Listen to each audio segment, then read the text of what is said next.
ပါယာကွေးကိုသမားအော်လန်ဒိုဂီကတော့ဂျာမနီနဲ့ပွဲမှာပင်နယ်တီနှလုံးကာကွယ်ပြီးပါယာကွေးကိုကမ္ဘာဖလားနောက်တစ်ဆင့်တက်အောင်စွမ်းဆောင်ပေးခဲ့တဲ့သူရဲကောင်းဖြစ်လာပါတယ်။သူဟာလွန်ခဲ့တဲ့၄နှစ်က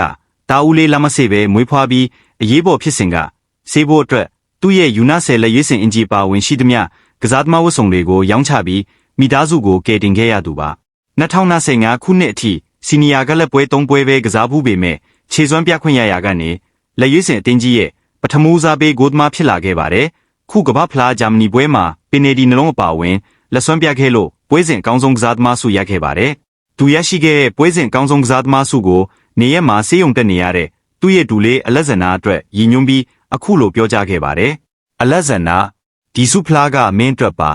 မင်းအမြင့်ဆုံးနေကောင်းလာပါစေလို့ဆုတောင်းပါတယ်မင်းရဲ့ဦးလေးကြီးကအဝေးကနေအမြဲအားပေးနေတယ်နော်ဆိုပြီးအားပေးခဲ့တာဖြစ်ပါတယ်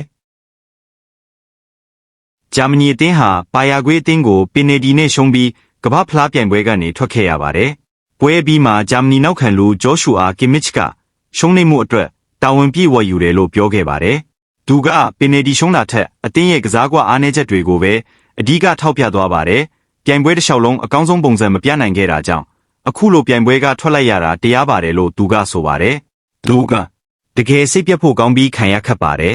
ကျွန်တော်တို့ဘယ်တင်းနဲ့ပဲကစားအကောင်းဆုံးမကစားနိုင်ခဲ့ဘူးအားမကောင်းတဲ့အသင်းတွေနဲ့ကစားရတဲ့၃ပွဲလုံးမှာတင်ပြဿနာအကြီးအကျယ်တက်ခဲ့တာဒါအမှန်တရားပဲကျွန်တော်တို့ပြိုင်ပွဲကထွက်လိုက်ရတာလုံးဝကိုထိုက်တန်ပါတယ်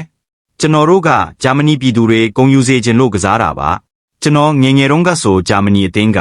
စီမီဖိုင်နယ်ထိအမြဲတမ်းတက်နိုင်တာကိုကြည့်ခဲ့ရတယ်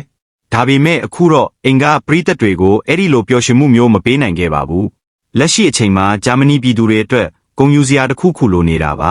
ဒါပေမဲ့ကျွန်တော်တို့အသင်းကအဲ့ဒီလိုဖြစ်မလာခဲ့ဘူးကွင်းထဲကကစားသမားတွေဖြစ်တဲ့ကျွန်တော်တို့ပဲအရာရာကိုဖျက်ဆီးမိခဲ့တာမို့ဒီအတွက်တာဝန်ယူပါတယ်ဒါဟာနေပြရဲ့အမားမဟုတ်ဘူးသတင်းစာတွေကြောင့်မဟုတ်ဘူးဒိုင်လူကြီးကြောင့်လည်းမဟုတ်ပါဘူးကျွန်တော်တို့ကစားသမားတွေရဲ့အမားတက်ပဲဖြစ်ပါတယ်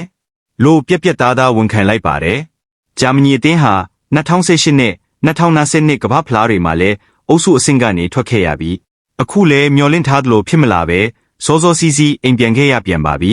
အခုအခါမှာတော့နေပြနာဂက်စမန်နဲ့ကစားသမားတွေအနေနဲ့ဒီပြိုင်ပွဲကအားနည်းချက်တွေကိုပြင်ဆင်ပြီးဂျာမနီအသင်းကြီးရဲ့ဂုဏ်သိက္ခာကိုပြင်ဆင်နိုင်ဖို့စ조사ရတော့မှာဖြစ်ပါတယ်